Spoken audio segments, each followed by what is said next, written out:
मैं बचपन से ही मंच पे खूब एक्टिव रहा, डिबेट्स करने के लिए, कविताएं बोलने के लिए।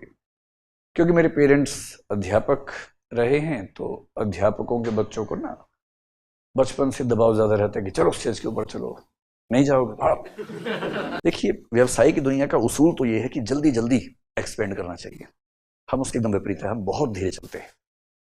मैं तो साहित्य का विद्यार्थी हूँ, कबीरदास का फैन हूँ बहुत बड़ा। मेरे सबसे प्रिय व्यक्ति पूरे ब्रह्मांड में अगर कोई एक हो तो कबीरदास है, बाकी तब उसके बाद आते हैं। और कबीरदास बड़ी प्यारी बात कह गए हैं, धीरे धीरे रे मना धीरे सब कुछ होए, माली सींचे 100 घड़ा ऋतु आए फल होए। तो अपने मन को समझा रहे हैं, हे मन, धीरे धीरे सब चीजें होती हैं, हड़बड़ी नहीं करनी चाहिए। माली 100 घड़े पानी से सिंचाई करता है, जमीन में पौधे में लंबे समय तक करता है।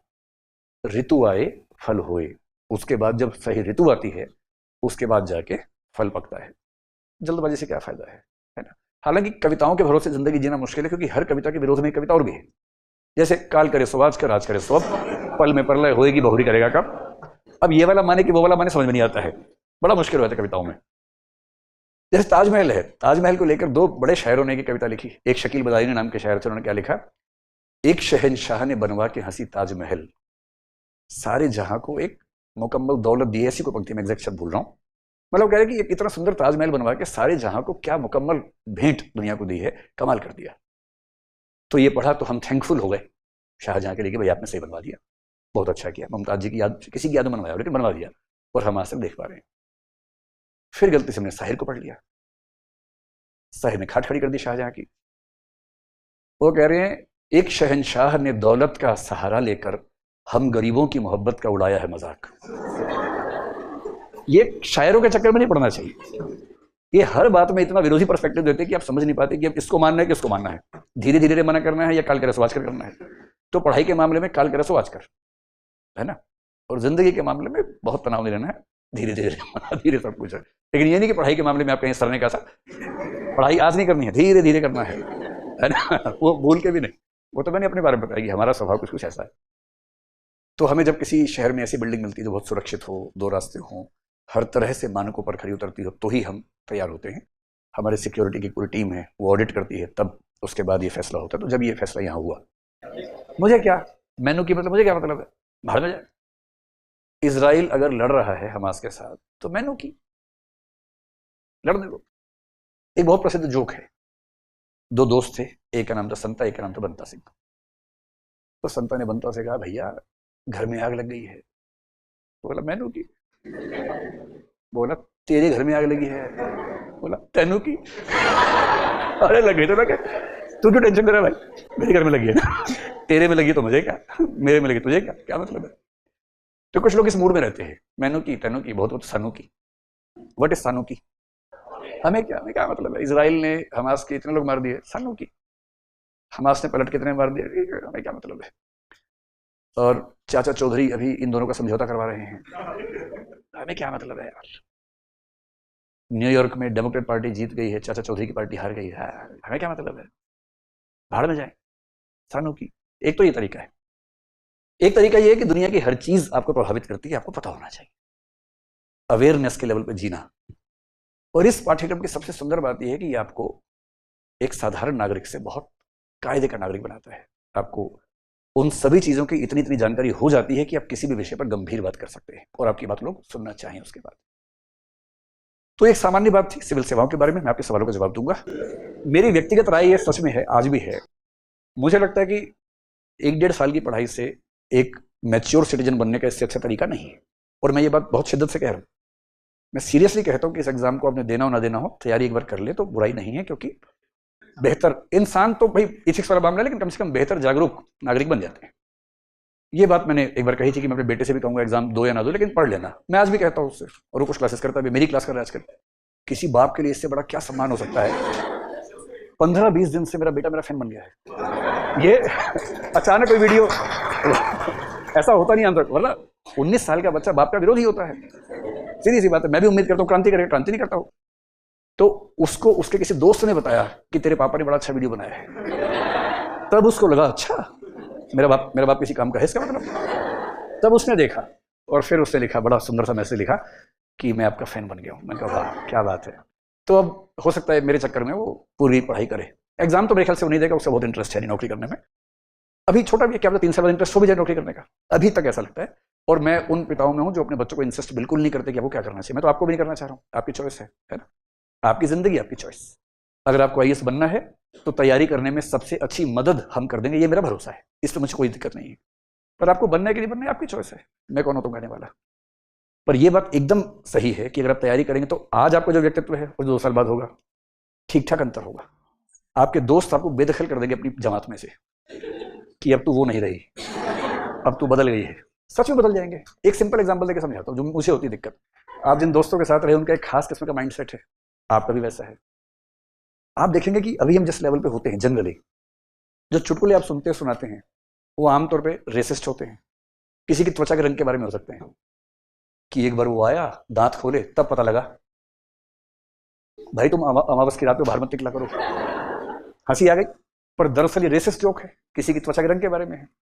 तो जब तक हमें रेसिज्म का मतलब नहीं पता हम इसमें हंसेंगे, जोर से हंसेंगे। हमारी फिल्मों में अक्सर आप देखेंगे जो थर्ड जेंडर वाले हैं हमेशा मजाक का विषय बन के आते हैं, हमेशा उनका मजाक उड़ाया जाता है। एलजीबीटी की बात होगी हमेशा मजाक का विषय बन के आएंगे, यहां तक कि कोई अगर ठीक से बोल नहीं पा रहा तुतला रहा है मजाक का विषय बनेगा। यूपीएससी की तैयारी 2 साल करने के बाद आप किसी विकलांग या दिव्यांग का मजाक नहीं बना पाएंगे, आप किसी के त्वचा के रंग का मजाक नहीं बना पाएंगे, आप किसी महिला को महिला होने की वजह से छोटा माने आमतौर पर ऐसा नहीं कर पाएंगे। और जब आप ऐसी बात करने लगेंगे अपने ग्रुप में, भाई ग्रुप में किसी ने कहा अमावस की रात में संजू बाहर निकल गया, टक्कर हो गई, दिखाई नहीं किसी को, हाँ हाँ, आप कहेंगे अरे यार क्यों हंसते हो, त्वचा का रंग तो संयोग की बात है। वो सब भूख के देखेंगे, हैं अरे अब तू वो नहीं रही, अब तू बदल गई कोमल, अब तू बदल गई। कोमल नाम है ना आपका? हाँ। पर ये अच्छी बात है कि बुरी बात है? अगर आपके सारे दोस्त मूर्ख ही रह गए और आप समझदार हो गए तो उसमें क्या बुरी बात है? जब भी ये दुविधा हो एक बात ध्यान रखिएगा, मैं तो क्योंकि एक पेपर इथिक्स का है मैं ही पढ़ाता हूँ, उसमें ये बातें आती हैं सारी। जैसे जैसे आप आगे बढ़ेंगे आप अकेले होते जाएंगे, अकेले होने के साथ थोड़ा सा दुखी भी होंगे, बेचैन भी होंगे, परेशान भी होंगे। और जो झुंड में आपके दोस्त हैं वो ज्यादा खुश रहेंगे। और कभी कभी आपको जलन होगी कि ज्यादा खुश तो ये हैं बिना पढ़े लिखे, हम पढ़ लिख के भी दुखी हो रहे बिना बात के, तो ये कैसी जिंदगी है। तो जब जब ये दुख हो तो एक बहुत अच्छे चिंतक हुए J.S. मिल, उनका एक वाक्य याद कर लीजिएगा बस। जॉन स्टुअर्ट मिल थे, 19th सेंचुरी इंग्लैंड के विचारक थे। उन्होंने कहा it is always better to be an unsatisfied person than a satisfied pig. एक संतुष्ट सुअर होने से बहुत बेहतर है असंतुष्ट मनुष्य होना। सुअर जितना संतुष्ट है उतना मनुष्य हो ही नहीं सकता कभी। वो नाली में पड़ा है मस्त एकदम, वही उसका स्विमिंग पूल है, वही उसकी तलैया है, वही गंदगी उसको मिल रही खाने के लिए, मस्त है, पेट भरा हुआ है, ठंडक में है। और इंसान दुखी है उसकी तुलना में। पर इंसान होने वाला दुख सुअर होने वाले सुख की तुलना में ऊंचे स्तर का है। और अगला सेंटेंस क्या है? असंतुष्ट सुकरात होना संतुष्ट मनुष्य होने से बेहतर है। आम आदमी है खुश दिख रहा है, उससे ज्यादा बेहतर लोग हैं जो गहरी बातें सोचते हैं, परेशान रहते हैं। हमारे कबीरदास कह गए हैं सुखिया सब संसार है खावे और सोवे। समझ में आ रहा है? सुखिया सब संसार है खावे और सोवे, दुखिया दास कबीर है जागे और रोवे। मैं जागता हूं रोता हूं, दुनिया खाती है सोती है। पर याद किसको किया गया, कबीरदास को या उनको जो खा रहे थे सो रहे थे? उन्हें कौन याद करेगा? सीधी सी बात है। तो ये ध्यान रखिएगा, तैयारी करने में, मैच्योर होने में लाजमी है कि जिंदगी भर दुख तनाव पीड़ाएं ज्यादा होंगी, पर वो दुख ऊंचे स्तर के दुख हैं, निचले स्तर का सुख उसकी बराबरी कर नहीं सकता। तो मोटिवेशन तो भाई देखो, मेरा अपना मानना है कि डिसिप्लिन और परसिवरेंस की वैल्यू ज्यादा है। अल्पकालिक मोटिवेशन जो भाषण सुन के आता है उसकी वैल्यू ज्यादा नहीं होती है। तो एक शब्द होता है अंग्रेजी में ग्रिट। ग्रिट का मतलब ये होता है कि लंबे समय तक अपने उद्देश्य को लगातार फॉलो करने का जो माइंडसेट है या ग्रोथ माइंडसेट है वो आपके पास है या नहीं। तो मैं उन भाग्यशाली व्यक्तियों में हूं जिनका माइंडसेट वैसा था, इसलिए डिस्ट्रैक्शंस ज्यादा होते नहीं थे, हुए भी तो बहुत परेशानी नहीं होती थी। मतलब हमने 17 साल की उम्र में नौकरी करनी शुरू कर दी थी सेल्समैन की, वो सब की है, लेकिन उसके बाद भी पढ़ाई हो जाती थी। तो अगर आप कुछ ठान लेते हैं और सीरियस हैं, अंदर से आग है, तो बाहर से मोटिवेशन नहीं चाहिए होता। तो मुझे इंडिविजुअली बाहर से मोटिवेशन की जरूरत नहीं पड़ती थी। तरीका यह था कि रोज रात को सोने से पहले कागज पे लिखता था कि आज क्या क्या हुआ, कल का टारगेट ये है, इतने घंटे पढ़ना है, इतनी चीजें खत्म करनी है। और फिर एक कागज पे अपना नाम और नीचे IAS फिर काट देते थे, कोई देख ना ले। बार बार ऐसे करता था, उससे बड़ा मोटिवेशन रहता कि करना है, कभी ना कभी लिखवाना है। तो रोज आपने टारगेट बनाया एक दिन का, अगले दिन सेल्फ असेसमेंट किया, नहीं पूरा हो पाए तो खुद को लताड़ा लिख के, ये डायरी में लताड़ा अपने आप को, फिर अगले दिन के लिए प्रॉमिस किया अपने आप से, फिर टारगेट सेट किया। तो डायरी राइटिंग मेरी हैबिट तब से थी, रोज के लिए टारगेट्स बनाना, डेली के भी, मंथली भी, ईयरली भी।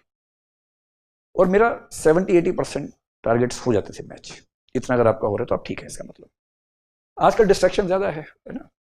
पढ़ना शुरू किया था कि नोटिफिकेशन आ गया, टन आया भी उसका है, अब कैसे कोई पढ़े बेचारा। तो आजकल तो ये कि अगर अपना फ़ोन 2 घंटे के लिए ऑफ करके रख दें तो मेरे ख्याल से पढ़ाई हो जाती है। अगर फ़ोन से ही पढ़ रहे हैं, ऑनलाइन पढ़ाई कर रहे हैं, उसी फ़ोन से जिसमें मैसेज भी आते हैं, तो दिक्कत है। या तो सारे नोटिफिकेशन ऑफ कर दो पूरी तरह से, फिर केवल वीडियो देखो जो पढ़ाई का वीडियो है। जब आप देखो, 2 चीज़ें हैं, एक है वो मन जो प्रेरित करता है कि भटको भटको, इंस्टा देखो, टिकटॉक देखो, ट्विटर देखो, और एक मन कह रहा है कि नहीं पढ़ो। इनमें कंपटीशन रहता है, जंग रहती है। जब तक ये वाला हावी है तो आप हर 10-15 मिनट के बाद डिस्ट्रैक्ट होंगे। इसका बेसिक मतलब है कि अंदर इतनी फायर है नहीं कि उसको शांत कर सके, और जब वो फायर आ जाती है तो फिर वो वाला मन शांत होने लगता है। दिक्कत है कि ये वाली फायर आमतौर पे तब आती है जब समय कम रह जाता है, इतना कम कि वो पर्याप्त नहीं होता। तो सारा खेल इस बात का है कि आपके अंदर वो फायर उस समय तक आ जाए कि देर ना हो चुकी हो। तो सबसे आसान उपाय ये है कि अपने फ़ोन में नोटिफिकेशन आ रहे ऑफ करके 2-2 घंटे का टारगेट लीजिए कि 2 घंटे फ़ोन नहीं देखना है, मतलब मैसेज नहीं देखने हैं। अगर किताब से पढ़ रहे हैं तो किताब से पढ़िए, 2 घंटे फ़ोन ऑफ कर दीजिए। और अगर फ़ोन से ही पढ़ रहे हैं तो 2 घंटे तक किसी भी हाल में ना व्हाट्सएप देखना है, ना कुछ और देखना है, कसम खा के बैठिए। और ये पॉसिबल है, कई लोग ऐसा करते हैं और कर लेते हैं। ऐसे बच्चे यूपीएससी में टॉप करते हैं, एक बार उनका इंटरव्यू आप देखेंगे, बोलते हैं कि हमने 2 साल पहले इंस्टाग्राम ऑफ कर दिया था। सीधे मतलब उसको अनइंस्टॉल कर देते हैं फ़ोन से। आप भी कर दीजिए, जिस चीज़ से परेशानी ज़्यादा है उसको हटा दो फ़ोन से। जिगर चाहिए हटाने के लिए, लेकिन लेकिन हट जाता है, ऐसा भी क्या है। वो पढ़ाने वो पढ़े, उतना मैं जान लेता हूँ। मतलब अखबार मेरी टेबल पे रहता है तो मैं हेडलाइंस देख लेता हूँ, कोई खास न्यूज़ है उसको मैं ठीक से फॉलो करता हूँ।